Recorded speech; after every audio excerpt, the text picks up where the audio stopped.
You know what time it is.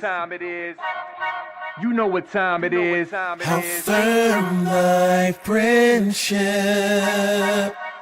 Oh, you know what time it is.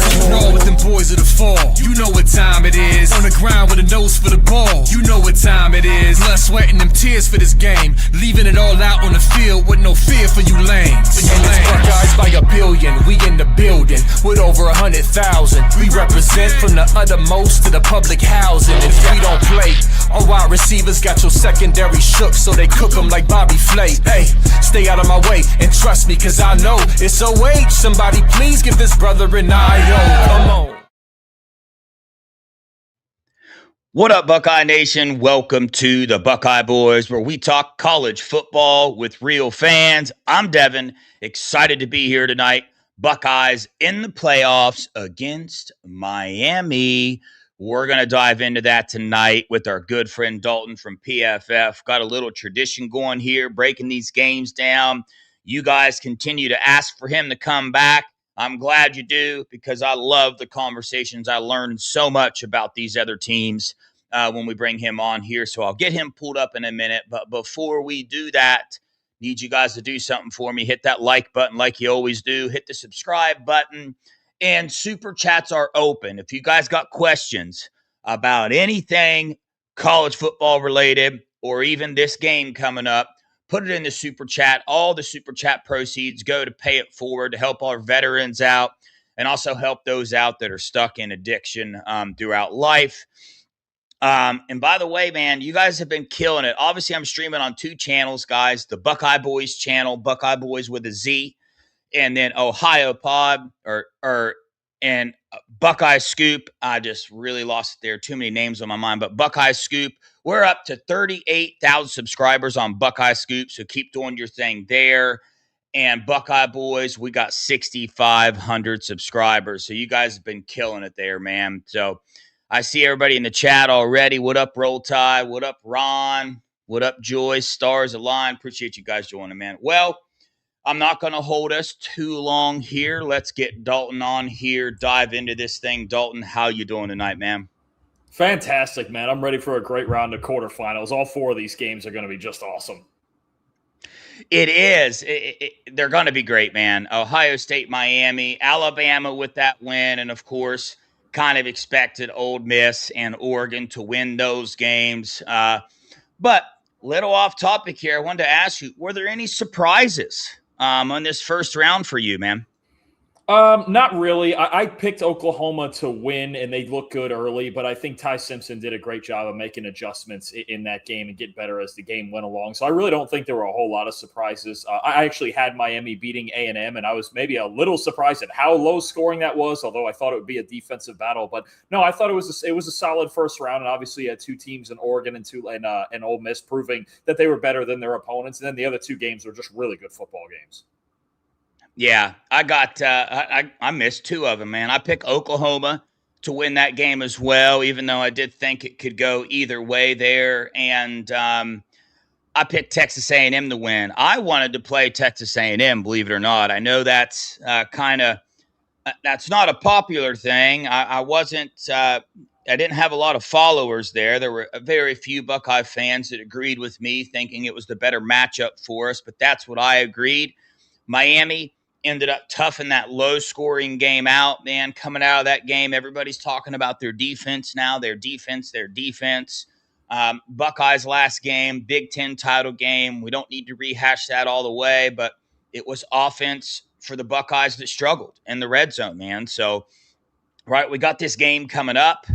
There's a little bit of history with this team, right? We've played in 2010, but the main thing these Miami fans remember is 2011. I'm sure you do as well. The super team, we took them down. I don't know if you saw my thumb there or not, but I had to get a little jab in. I call them the Miami Cat 1 Hurricanes. And I put a little bubble, said, remember 2003. I might eat my words because this is a good Miami team. It really, really is. I'm not going to put blinders on here and act like we're going to walk in here and be able to absolutely obliterate this team, man. But I think, right, with these 3 weeks off and with Ryan Day taking over the play calling, I'm excited. But for you, man, when you first found out Miami playing Ohio State, what are some of your first thoughts? What are some of the things that you're going to be looking at in particular? Is it our offensive line against their defensive line? Is it our wide receivers against their secondary? What are some areas you're going to be looking at in this game?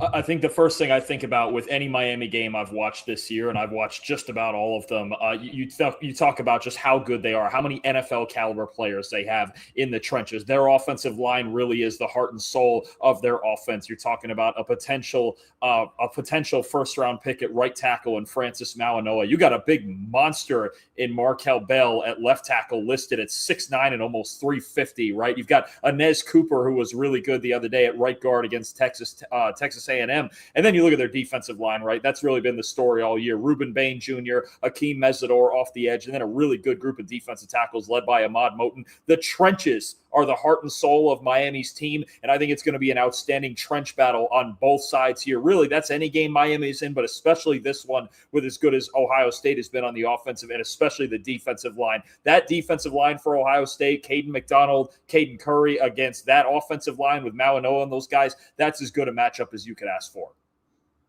Yeah, I couldn't agree with you more. Those are the areas that I'm looking at. Like, my first thoughts would be, hey, man, if the Buckeyes can keep Julian saying clean, and if the Buckeyes can stop Mark Fletcher from running right up the middle downhill like he did in that Texas A&M game, we're going to put ourselves in a good position to win this game. But a few offensive stats. We'll dive in a little deeper to the offensive side of the ball for both these teams.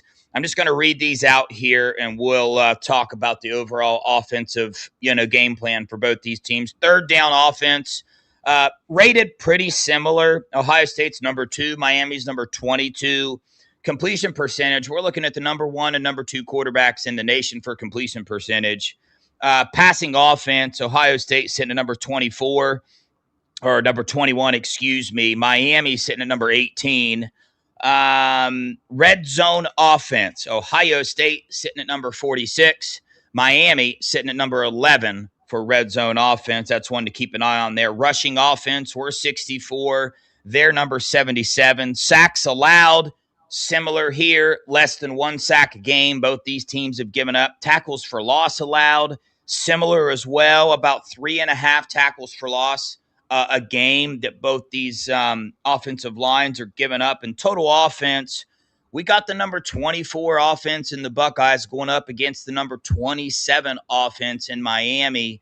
Right, when you look at the offensive side of the ball, you got a team coming out of the Big Ten, a team coming out of the ACC. As far as your national rankings, which takes all the teams in FBS and puts them together, they're pretty similar, man. They really are, but when you dive in deeper to it, to me, the teams couldn't be like, they're pretty different in how they approach the game. And when you look at this Ohio State offense, I mean, they dropped the ball in that Indiana game. That was the last outing that we have of these guys. 2 trips in the red zone, no scores. But previous to that, this offense got the job done. A lower-paced offense. Ryan Day did that on purpose for these moments, right? We watched him do it for the playoffs last year, and I believe it paid dividends, right, for this offense last year. And on the Miami side of the ball, didn't watch a whole lot of them, Dalton, but when you watch that Texas A&M game, the thing that won them that game was runs up the middle behind all their 320-plus offensive linemen. I mean, what's the lightest offensive lineman they have? So, that's my first initial takes. Obviously, Miami's got a pretty darn good freshman wide receiver in Malachi Toney, I do believe. And he's an electric playmaker, so we'll have to keep an eye on him as well. But, Dalton, when you break down both these offenses, man, what's your thoughts? I think when you look at Miami, and this is where really what's going to concern you on both sides of the ball, is you go back to that Ohio State-Indiana game, the Big Ten title game, and the big theme to me there, and part of why it was so low scoring, was that Indiana was the more physical team in that game. And on most of the fields that Miami has been on, they have been by far the most physical team between the two, and that was the case in that Texas A&M game as well. They basically made A&M abandon the run game. They made them one-dimensional, and then offensively, like you mentioned, running right between the tackles tackles. When they figured out that those duo run schemes, those double teams on the inside were working, that's what won him the football game is big Mark Fletcher. And Mark Fletcher's a tough back to tackle. He's not the shiftiest guy, but he's big and he's hard to tackle when he gets that momentum going. He really fits in with those downhill run schemes. So I do think Ohio State is better equipped than Texas A&M to deal with that sort of thing. I think Caden McDonald is really going to be in the spotlight. But what you have is two teams that they really want to control possession in their own way. And Miami, especially Miami, they have Malachi Toney, but he does so much of his work, say, in the screen game, in the RPO game, and creating yards after the catch. Not that he can't get vertical, but he's not going to do it as much as, say, Jeremiah Smith and Carnell Tate do on the other side. They want to work after the catch. Carson Beck gets rid of the football very quickly. He wants to be efficient and accurate. So it is, they do have an efficient offense, but it's a little more of a conservative approach. And I think that's the biggest difference between the two is that when Ohio State, generally, when they need to, they have enough time and they have the quarterback that's able to push the ball down the field, and they have two receivers who are major downfield threats, whereas Miami's pass catching depth just isn't quite as good as Ohio State's is. Yeah, it's interesting because, the brief conversations I've had with other people about this game, I think it's, for some Ohio State fans, I think it's rough to not get past the Indiana game. Like, that's the only game that they remember us playing offensively. Well, a couple things have changed, right? We're all aware Brian Hartline left. We're all aware that Ryan Day announced he's going to stay with the team. Well, about a week ago, if you watch this channel, I let you guys know, Ryan Day's taken over the play calling. He confirmed that yesterday in his press conference. He announced, hey, I'm going to be the one calling the plays. So that's a pretty big change, man, because in that Indiana game, I think you saw an offense that was clunky, looked a little unprepared. And listen, I'm not taking anything away from Indiana. They beat us. They were more dominant. Their defense killed the game. But both can be true. Indiana can dominate, which makes – and Ohio State can be unprepared. They had a lot of things going on coming into that week. And in the red zone – our offensive line got destroyed. Julian Sain got sacked, 4 or 5 times in that game, and that's as much as they've given up all season. So our right guard position was struggling. Tegra, all of them struggled, but another change that's been made that you guys know about if you listen to me on a daily basis is Tegra Shabola, our starting right guard, is out, right? Probably for the remainder of the playoffs. That's kind of what I'm getting. But Gabe Van Sickle, the one who came in for Tegra on the Indiana game and led the team, right? He was in when we did 2 drives all the way down the field, got in the red zone, didn't score any points, but he was part of that as well. So when you look at both these offensive lines, Dalton, who has the advantage here, right? If you had to pick one of these, I told you we weren't going to do this, but I am curious because I've seen a lot of people saying, Miami has the advantage on offensive and defensive line here. What's your take on the offensive lines? I think Miami does have the advantage on the offensive line. That really is. That more than Carson Beck, more than Malachi Toney, more than Mark Fletcher, that is their identity, is they have this huge, just NFL caliber offensive line that can just push you around at any time. When they get in a rhythm, it is really hard to get around them because they're just so darn strong. They're among the most physical offensive lines in the country. And look, I think Ohio State's offensive line is very good. It's been solid all year. I actually think it's been more consistent than last year's group, obviously aside from the Indiana game, but Indiana's also super physical. They're really good in the front 7 as well. I think Miami does have, if I was putting them head to head, they have a little bit better of an offensive line. And I think Ohio State has gotten better as the year has gone on. But you're talking about, again, a first-round talent at right tackle in Francis Mauanoa, some really good players like Inez Cooper and Markel Bell. James Brockermeyer is a really experienced center who's been in a couple of different programs. So I would give the edge to Miami's offensive line in a head-to-head battle, but it's not a landslide by any means. I still think Ohio State, as long as they're executing, especially in the run game, is still a really good unit. Yeah. Dalton, one more thing on the offensive side of the ball. I want you to help me here because I get a little bit. I want to make sure the scarlet glasses are on because when a lot of Buckeye fans talk about Carson Beck, they're not impressed, right? 26 touchdowns, 10 interceptions. We saw the games that he's lost. He only had over like 100 and some passing yards in that A&M game. You mentioned quick passes, short passes all year long.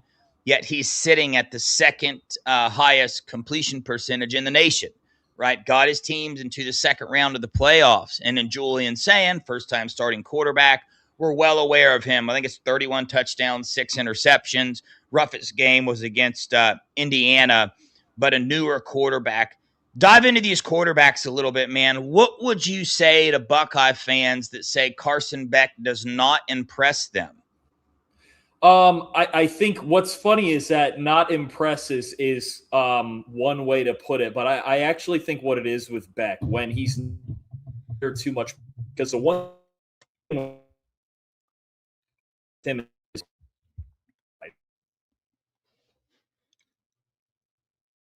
yeah. I mean, now I know I cut there for a second. We good? Yeah, I got you now. We didn't hear anything, so but you're back in the fold now. Oh, okay.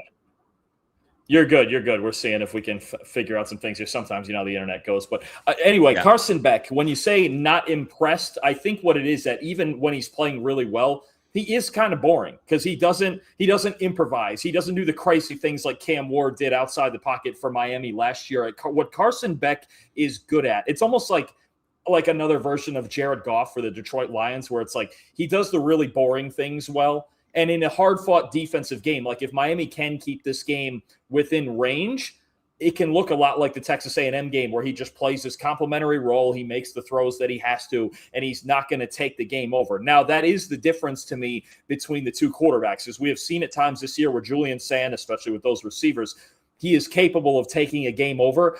I don't want Carson Beck. I don't want the entire game to be in his hands, right? I see somebody in your comment section there talking about the 4 interceptions against Louisville. You're absolutely right. Miami fell behind in that game, and Carson Beck is not a quarterback that if you're down 2 scores, you want to just put the ball in his hands, drop it back every single play. Whereas I would actually trust, even at this point in their careers, Sand to do that more so than Beck. Beck is probably the best form of it. I know this is always used as an insult, but he is a game manager. That's what he is. He's going to make the right reads. He's mentally, for the most part, unless he gets a little bit like he's pressing, we've seen at times in his career, but for the most part, he's going to manage the game well. He sees the field well, and he gets rid of the football quickly. And that's the part where I think Matt Patricia is going to have a decision to make. Do I try to come after him and blitz him and try to speed him up more, even though he's already a fast processor? Or do I sit back, trust my defensive line, and make Carson Beck hold the football? Because Carson Beck, when he has to hold the football, say 3 seconds or longer, that's when he starts to get uncomfortable because he really doesn't have any late play answers, right? He's kind of a statue. He's old school back there. So I'm curious to see how Matt Patricia handles him, but mentally, he's a very good quarterback. He sees the field very well.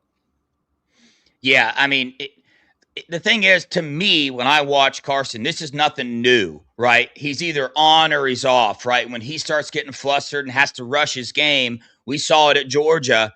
I mean, he'll throw 3-4 interceptions in one game. I mean, some of the games you watch him in, when he does that, it's like, dude, is this the same football player that we're watching? So, yeah, interesting point you bring up. Matt Patricia, you're going to have to make that decision. Do we want to put some pressure on him, or do we want to sit back? To me, right, I would love Matt Patricia to stack that box, let's stop the run, and make Carson Beck beat us, right? That's the way I look at it, because you look at the Texas A&M game, right? That's not what happened. They pressured the crap out of him, which gave that the middle was open all the time. They took advantage of it, ran all the way down the field. So, yeah, I am excited to watch these Ohio State wide receivers. They were banged up in that Indiana game. Everybody's banged up this time of year, but they've had 25 days off, getting a lot healthier. Jeremiah Smith got in front of a podium, talked about his injury was a little more serious than what we expected. So it's going to be an interesting battle. We'll dive into that battle after this here, talking about defensively. Third down defense. Again,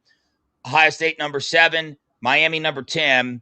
Pass defense, we're number 1. They're number 29. So we got them a little bit there. Red zone defense, we're number 1.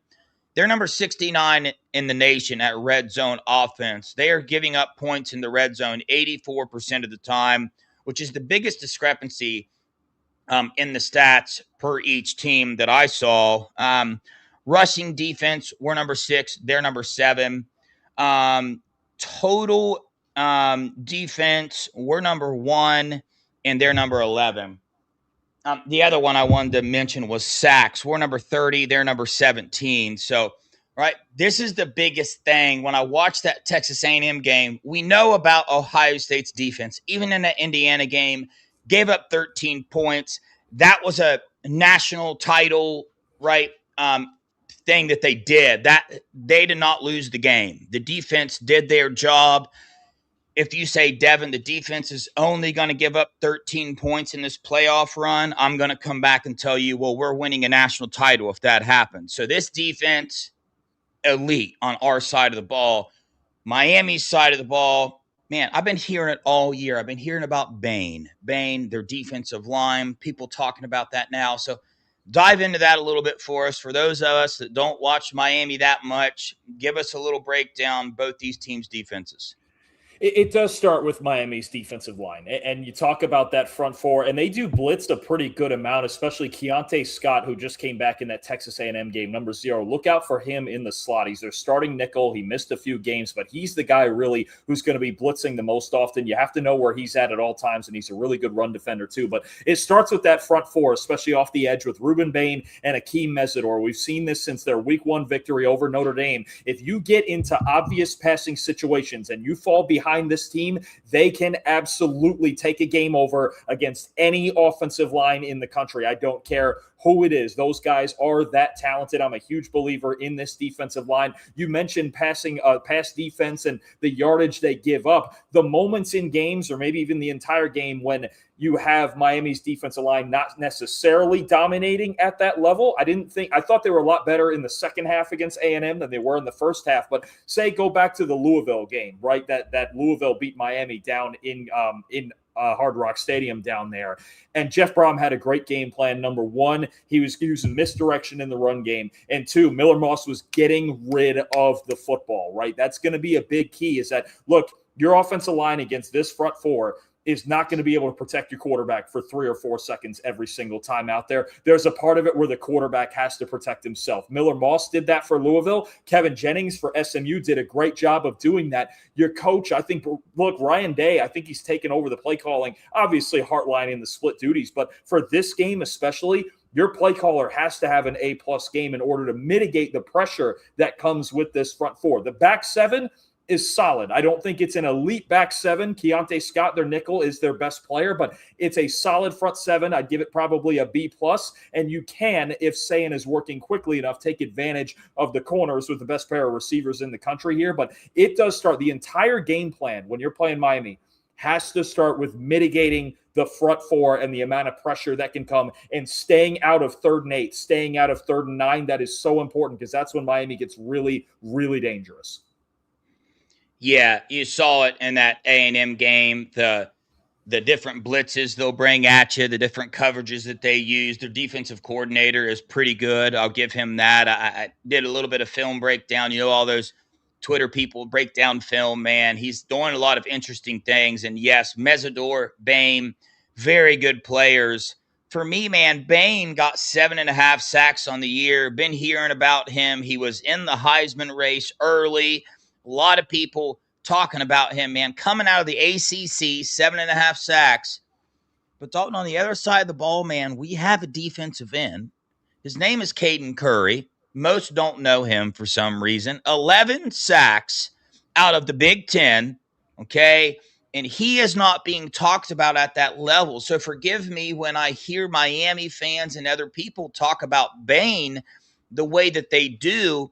It's hard for me to wrap my head around that, considering I don't hear Curry in similar conversations. It's like you look at the production. I mean, in every aspect, in every category, Caden Curry is above him that I'm aware of. And Bain's sitting back a pretty good distance. So talk to us your thoughts about that. We went into it a little bit pre-show, but I just want to give Buckeye fans will love to hear what you got to say on this topic. No, I'll be honest with you. I mean, Curry's taken over the underappreciated Jack Sawyer role in this defense to a T, right? He's been just as good as Sawyer was last year, really the last 2 years, I should say. And there have been times, I think back to the Washington game, where I was just like, man, this guy's taken over the game. I think he's one of the most underappreciated players in the country. And I think that's in part, too. Ruben Bain is the star of that Miami defense, right? When you think about Caden Curry on this Ohio State defense, he's maybe the 7th or 8th guy you start talking about, right? You got the two monsters at linebacker. You've got Caleb Downs at safety. I've heard a lot of people now talking about Caden McDonald in there on the inside getting possibly first-round hype. He's our highest-graded defensive tackle in run defense this year, but Caden Curry's been outstanding. Look, when I looked at, I just looked at this before the show, the highest graded Power 4 defensive ends, okay? You have the two guys from Texas Tech, 1 and 2, which is crazy. You have the two guys from Miami at 3 and 4, and I believe Caden Curry was number 7. He was not far behind them. He's been an outstanding football player this year, and that's both in the pass rush and in the run game, man. And Ruben Bain's a great run defender too. So I don't think it's a matter of, oh, Curry should be talked about like he's better than these guys, right? Because they're like, you're talking about Bain or David Bailey from Texas Tech as like potential top 10 to 15 picks in this draft, but he's really underappreciated, and he is maybe the most underappreciated elite defensive end we have in the country right now. Yeah, I agree with you. And you talk about Miami's defensive line. On that same topic, we got Kenyatta Jackson, who, right, measurables there. I mean, he has the ability to go in the first round as well. We'll see what he does in these playoffs with his production. His production hasn't been there, 6.5 sacks on the year. But when you look at how Matt Patricia's utilized him, man, he has nailed that spot. I mean, he is a foundation in this defensive line. And then you go with Edric Houston, Tywan Malone. Tywan Malone, a surprise, right? Came out of nowhere for us Buckeye fans. This defensive line on these Buckeyes call themselves the no-names. They still call themselves that. And then you got K-Mac, who you're right.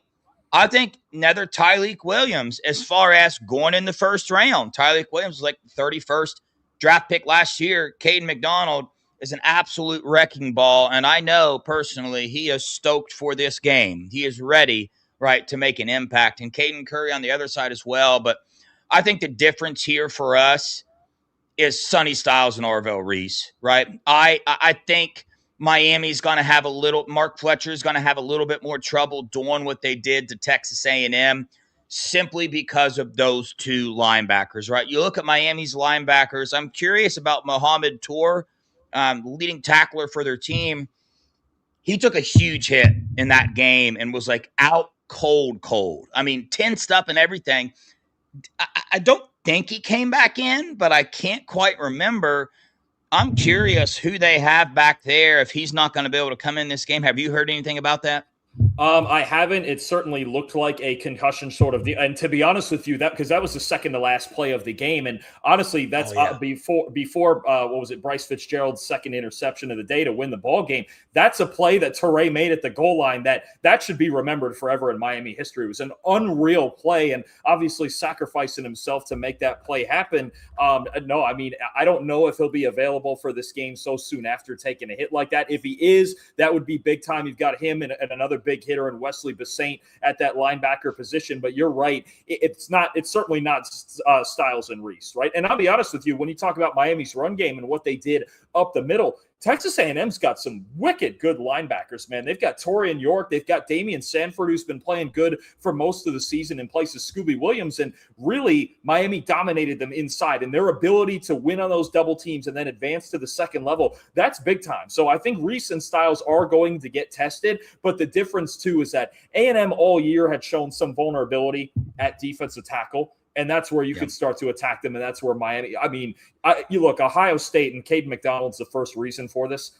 They have the highest run defense grade for us in the country on the defensive line as a unit. Those front four guys have the best run defense grade in the country as a unit. So when you talk about it's harder against Ohio State with the way especially McDonald plays on the inside, it's harder to get to the second level, right? That's why Styles and Reese are often so free to do what they do. And Miami's run schemes are not complicated. You saw it in that A&M game at their best. They're just coming right at you. Double team, climb, let's go, right? It's not pulling around. It's not misdirection. There's not a whole lot of nonsense in there. They're just going to get after it. So I think when you talk about this matchup being so fun, it is that battle of, can they dominate? Which side is going to dominate physically? And then the question is, can you get to the second level? And then if you can, Reese and Styles are two of the best block shedders in the country once you even get to them. Also, Styles, I think, has gotten so much better at that this year, which is amazing, as has been talked about all the time. He's a former safety. So it's a great battle in there. It's just a classic physical battle in a football game that it's going to look like just a fist fight, man, in there on the inside in the run game. It's going to be awesome. Yeah, man. When you look at Miami's two losses they had to SMU and to Louisville, SMU, they gave up 365 passing yards to them, right? And also, Louisville's defense held Miami to 63 rushing yards. Okay, so, right. And even in that FSU game, man, FSU's defense shut down their rushing attack. Okay, and they threw for 241 yards on them, and they're not a passing offense, right? At least I can throw a rock and hit the stadium. Nobody's told me they are. So, interesting to look at these guys. That's why you question, hey, I'll ask you this. How do you think Miami's secondary can hold up against these receivers and Julian Sand? And add on to that, if Miami's strategy is to get pressure on Julian Sand, like, part of me anticipates they will, but that's kind of a chance you're taking there with the wide receivers that we have. You're going to stick somebody on an island.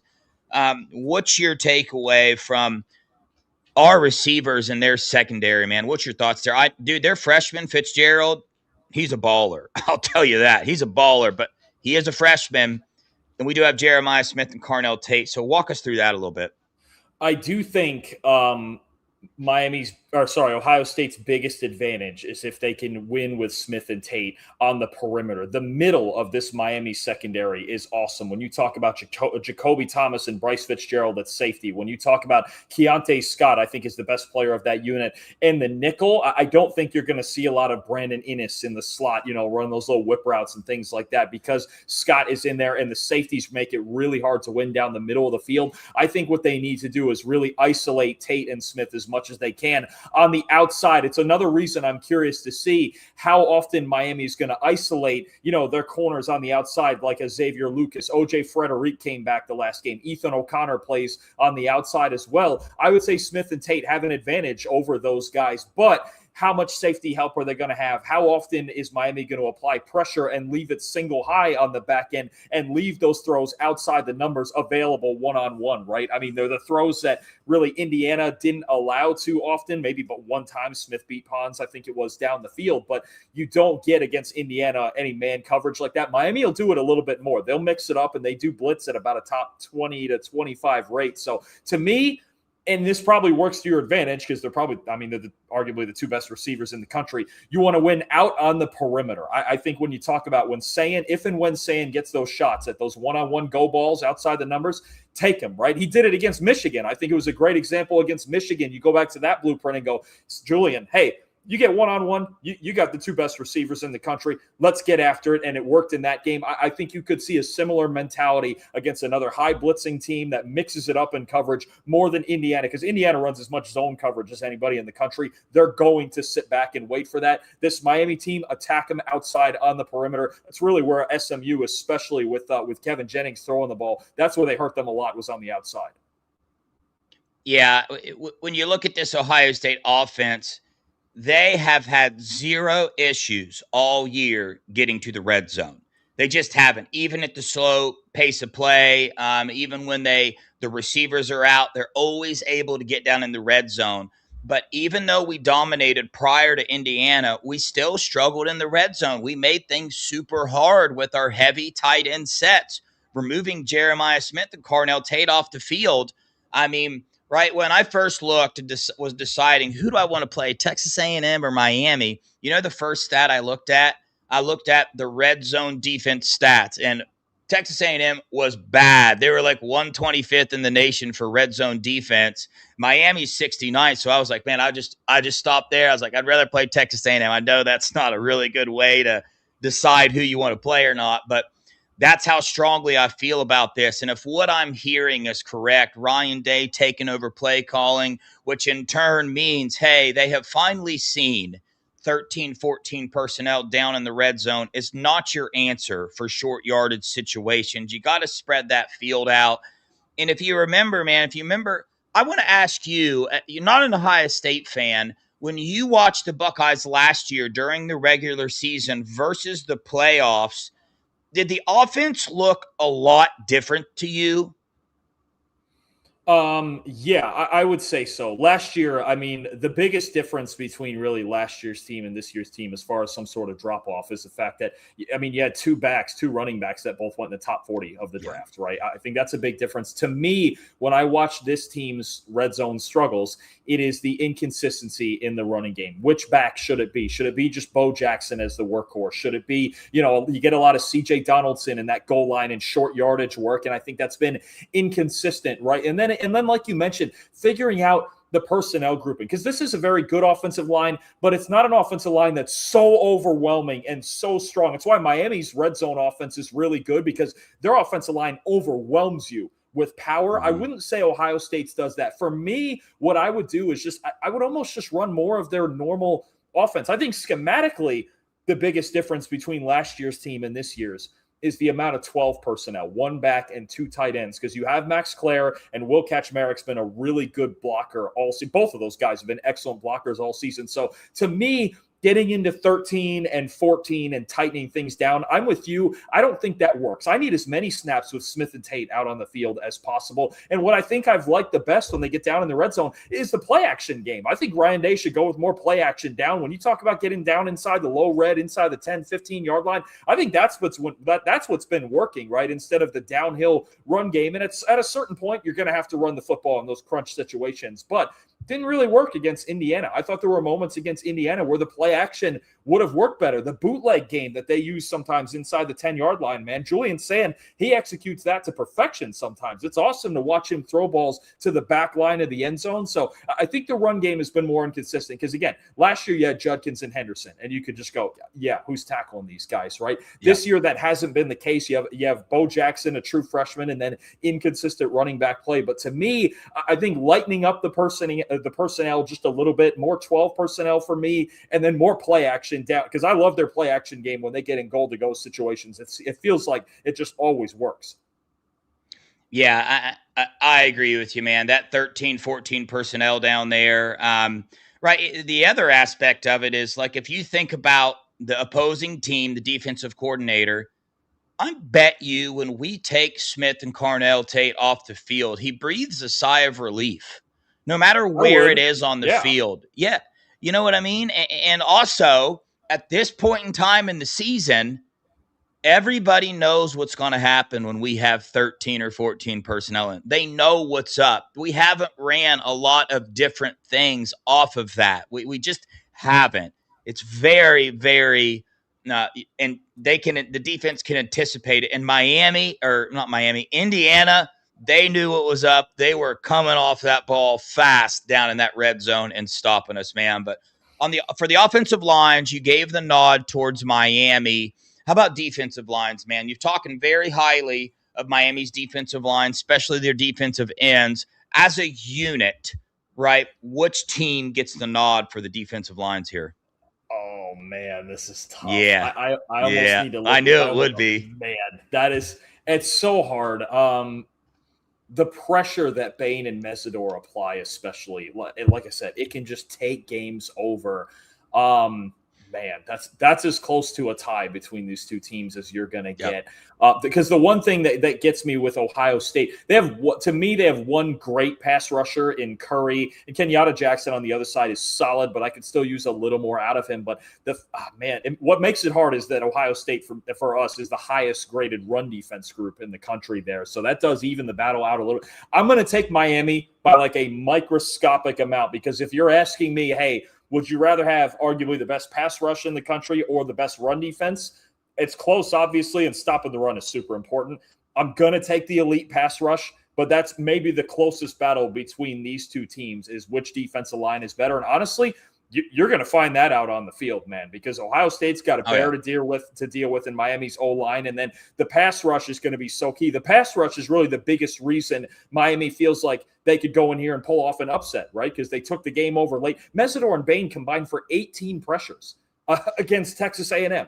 I mean, it's just I think it was 18 pressures and 5 sacks they combined for against A&M, and that was with A&M's left tackle talking about, they won't be an issue, this and that. And Ruben Bain's just like, we're not a problem at all. There you go. We just held you to 3 points. So I'm going to lean towards Miami because they've been so great all year. But that's such a tough call, man. Yeah. Two more things there. What about if you throw in the front seven, right? Front 6 or 7 there. And also, man, I really have no idea about Miami's rushing defense, right? You're talking about pressure. You talked about Ohio State's defense being defensive line being number 1 against the run. How do they hold up against the run? And what if you throw in the front 7 there? So if I'm throwing in the linebackers, I then would give the edge to Ohio State. I mean, you have Reese and Styles of freaks, man. They might be the two best linebackers. They might be the 2 best linebackers in the country. Miami, I like their linebackers. I don't love them like we love Arvell, Reese, and Sonny Styles, right? If I'm doing the whole front 7, if I'm picking a 7th guy, and it's so often it's Caleb Downs down in the box, that helps too. If I was picking a 7th guy for Miami, it would be their nickel, Keontae Scott. Their run defense is way better with him on the field. He's undersized. He's 6 foot. He's 190, but he's as aggressive a defensive back as we have in college football. So he's a fun one. If you go in the whole front 7, including linebackers, give me Ohio State. When you're playing against Miami and you're trying to run the football, I think there's 2 things you need to do. Go back once again and watch early, especially in that Louisville game. You got to really use leverage and you got to move things laterally. I think your 2 tight ends are going to be very important in this game when it comes to getting lead blocks. And if you can get by that first level, then you can start creating explosive runs because I think you can beat these linebackers to the spot. The other thing, too, and I think this could be a theme for both teams, and I know Ohio State, they love time of possession and slowing things down, pick up the pace a little bit. Pick up the pace, right? If you want to run as many plays as possible, especially if you're trying to run the football. Jeff Brom, I thought in the Louisville game, he had the best game plan against Miami. Pick up the pace, run the football, pull some guards and change the numbers on one side of the ball, and then just kind of hit them quick so they're not thinking about it too much and their linebackers are a little bit confused. If you can get to the second level, you can run the football on this team. But that's so often a big if, because for as much as we've talked about Bain and Mesidor as pass rushers, they're 2 of the elite run defenders in the country, too, off the edge. It's very hard to break contain against them. Yeah. Well, Ryan Day's track record when he has time to prepare is pretty good. I mean, even in that Georgia game that we unfortunately lost, heck of an offensive performance. Last year's offensive game plans and schemes that they ran on point. So Ryan Day back at it again. He's had 3 weeks. We might have got the biggest blessing of the season with losing to that Indiana team. Kind of forces your hand, right, to look at some things and make some changes where needed. So, yeah, I agree with you. I would love to see the tempo picked up a little bit, and I would love to see us utilize the perimeter of the football field, stay away from those ends as much as possible because they are very talented. But wrapping up here, man, let's hear it, dude. I don't know if you made a pick yet or not. If you haven't, you don't need to make one. But if you would, right, what we think the outcome of this game is going to be, score prediction, and a little bit into why you think the score is going to be what it is. What's going to happen this game? Tell us what's going to happen. That way we don't have to watch it. You know what I mean? So our prediction is actually up. Max Chadwick and I did our preview on the PFF College Football Show yesterday. And if you want to know all of the what we think of all 4 college all 4 of the college football playoff games coming around New Year's, there, go check that out as well. Watch all 4 of those. This is the game of the 4. Max Chadwick actually disagrees with me on this. This is the game of the 4 that I'm the most confident in. I actually have Ohio State 27, Miami 10. I think the biggest factor in this is actually Ohio State's defense and Miami's lack of explosiveness. Basically, outside of Fletcher and the offensive line dominating between the tackles like they did last week, and that is a threat, no question. Ohio State's run defense is arguably the best in the country. Them and Texas Tech are probably the 2 best. It's a different animal. They're better than Texas A&M, right? The other thing to me, and this is the biggest flaw for Miami, and I think this is where things really start to stall for them. We have to remember, too, that Carson Beck only threw for 100 yards in that game against A&M. Other than Malachi Toney, I just don't know who's going to step up for this team at wide receiver or at tight end for that matter. There's not a depth of pass catchers like there is for a team like Ohio State or even like in Indiana when you talk about those 3 receivers now that they have a third one with the way Charlie Becker's been playing, right? Miami's lack of weapons and their inability at times to really get explosive in the passing game, I think is a problem. I think Ohio State can handle their receivers however they want. If they want to rotate zone coverages toward Tony, because that's a big thing. I think A&M proved more than anybody this year. If you can tackle, if you can prevent the ball from getting to Tony and you can tackle him in the open field, there's not much else they have to go to. Who's it going to be? Is it CJ Daniels? Is it, who else is it going to be out there that just hasn't consistently produced for them on the outside? That's a problem for me because if Miami's going to win this game, I feel like they're going to have to win 10-3 again. But Ohio State's all around just better than A&M. And I think what's going to happen eventually here is you could get the same type of defensive slugfest for 2.5 quarters.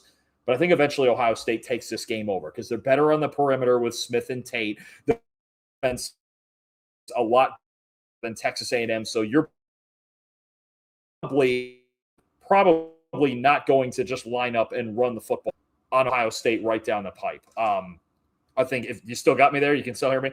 Yeah, we heard you. Yep. And I think, okay, cool. I just saw it freeze for a second there. And I honestly think this is a game where big Caden McDonald is going to make his presence felt in the middle because he is maybe the hardest guy in the country right now to double team. So I just have a hard time finding a whole lot of points for Miami.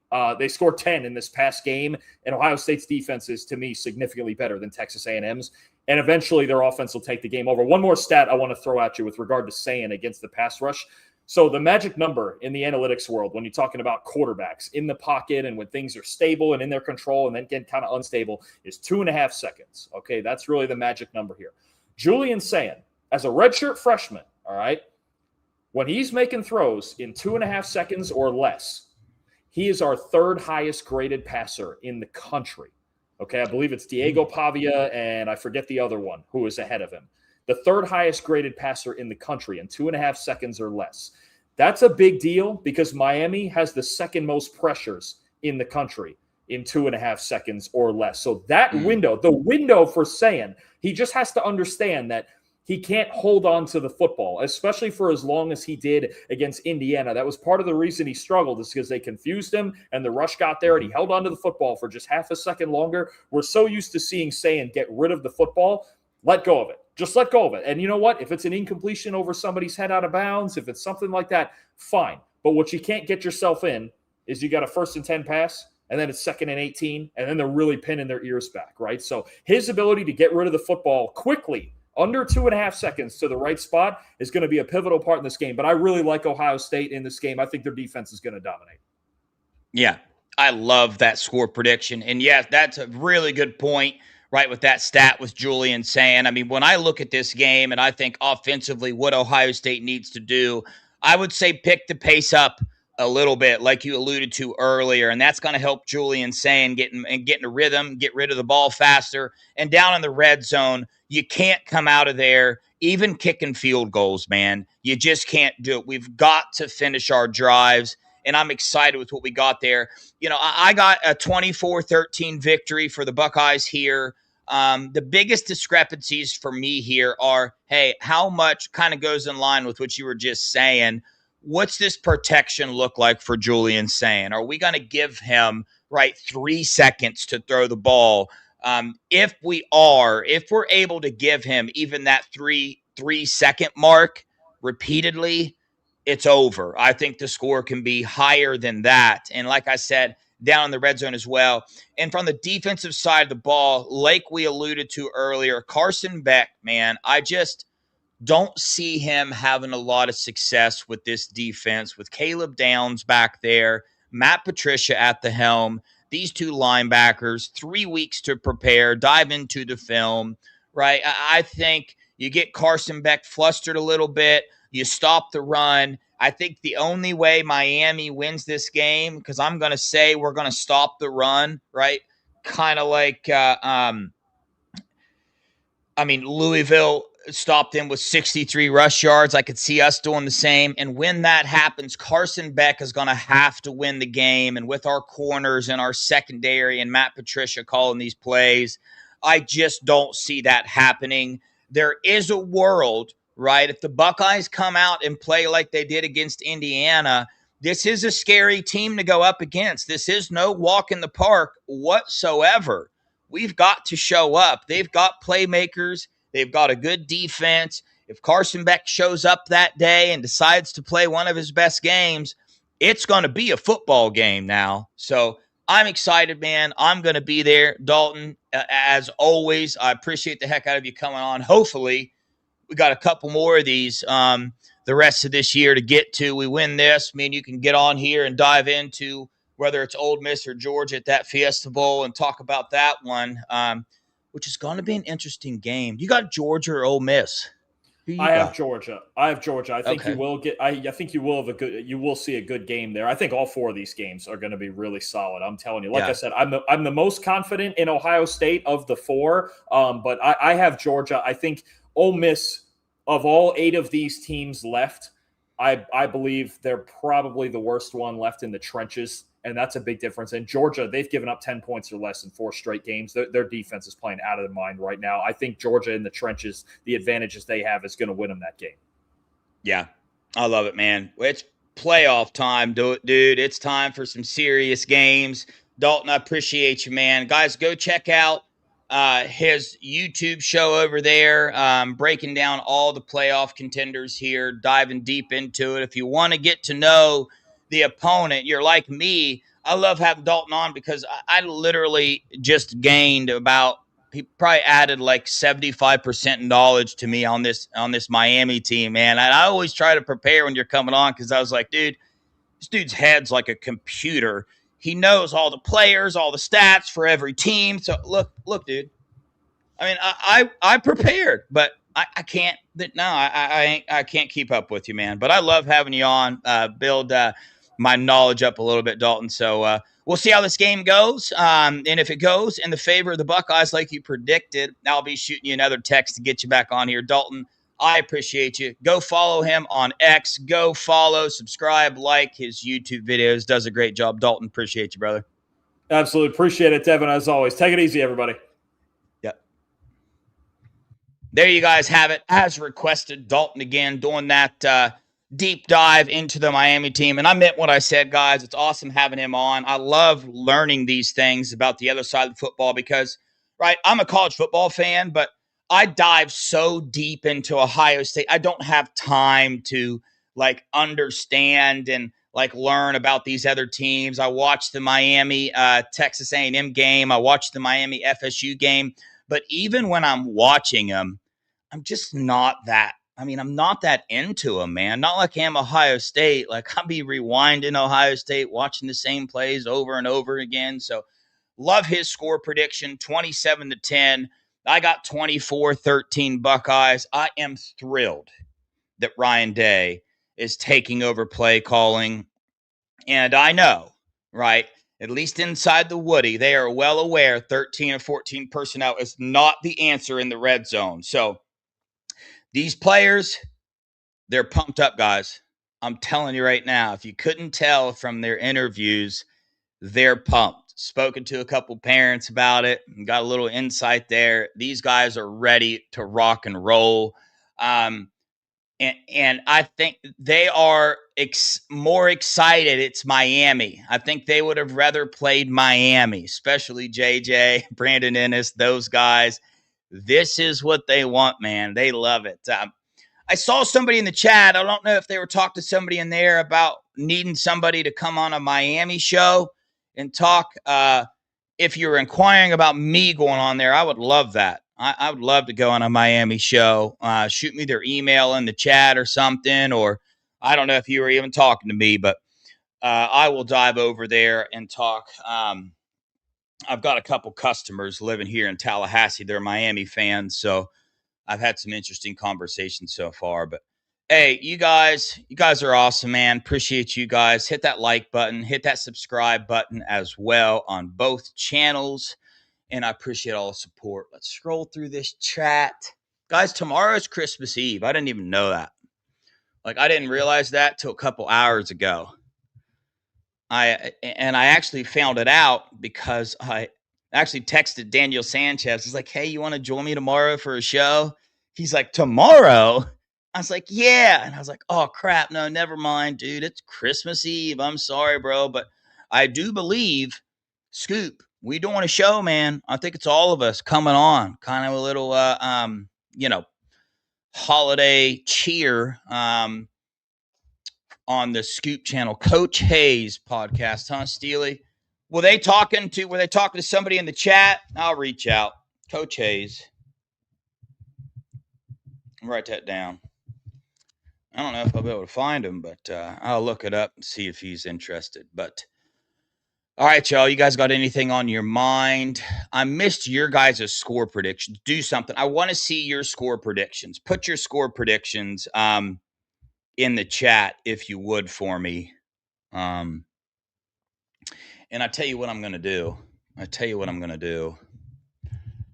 going to do a $50 Christmas trivia giveaway.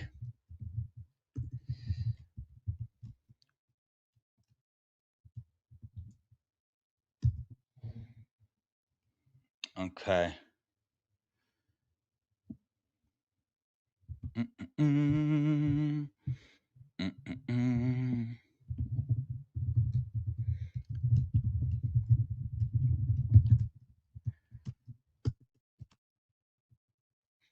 Listen, if you answer this right, you guys gotta have like Zelle, Cash App, Venmo. If you don't have any of those, I'm not gonna be able to help you out. Man, what is it? Okay. All right. I got it. Somebody's gonna know this.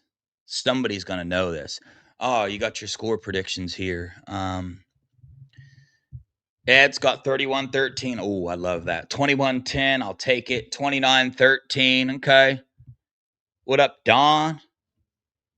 34-13. All right. 35-14.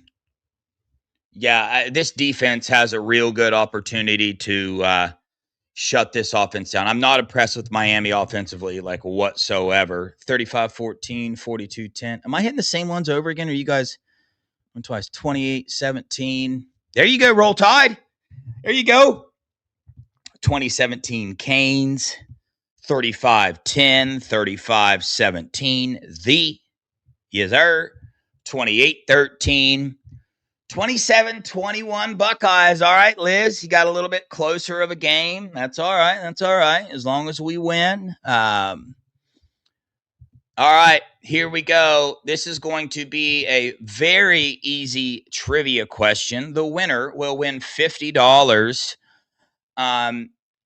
Make sure you have my email, the Buckeye Boys with 3 Z's, the THE Buckeye Boys ZZZ @gmail.com. If you get this right, you've got to email me your information to send it over to you. Venmo, Zelle, Cash App, some electronic. I do not have PayPal, so that won't work either. So yeah, but whoever types it, this is a Christmas. So this is a Christmas gift from the Buckeye Boys. Whoever pops the right, you get one guess, one. So once you guess, please don't type a bunch of answers in there, because if you get it right, I'm going to say it's right and find out you guessed twice. You're not, all that stuff. You know what it is. But whoever's answer, the correct answer, I see first on my end. It's not on your guys' end. It's probably going to look like you were the first one or something. I can only do who I see first on my end. So, are you guys ready? Give me the thumbs up if you are ready for the $50 Christmas giveaway here at the Buckeye Boy. And I told you guys I keep my word. This is essentially y'all's money for watching on the Buckeye Boys channel. When you guys watch over there, obviously YouTube pays us a certain amount of money, right, for all the views and watched hours and all those things. All of that money that the Buckeye Boys channel makes puts right back out to you guys, and ticket giveaways, trivia, all that stuff. I do not keep any of it. Obviously, I pay for StreamYard. It's $90 a month. That's about the only cost. Any equipment too that comes out of that. But we're getting a little bit of money in the bank to get some more ticket giveaways for next year and things like that. So here we go. This is super simple. You guys are going to be like, why would you even ask this?